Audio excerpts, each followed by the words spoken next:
Hi, Goddess Ivy. So it's been 7 hours since I took out my third pill. Pearl, I keep saying pill. Oh my God, it's so funny. And this is what came out. And I want to say it looks like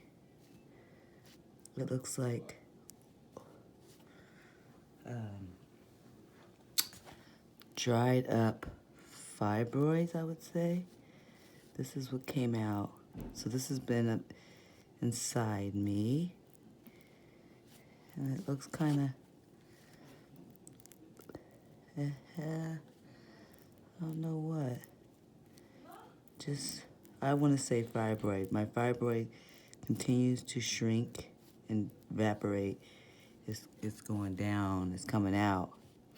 And all this came out.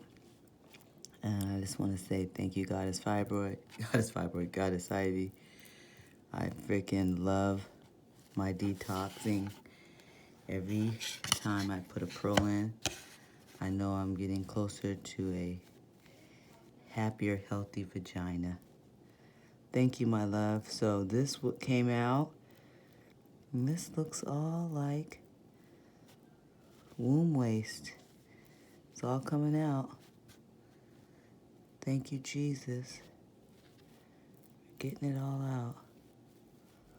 I don't know if some of these were polyps or what, but this was Pearl 3, the discharge. Amen.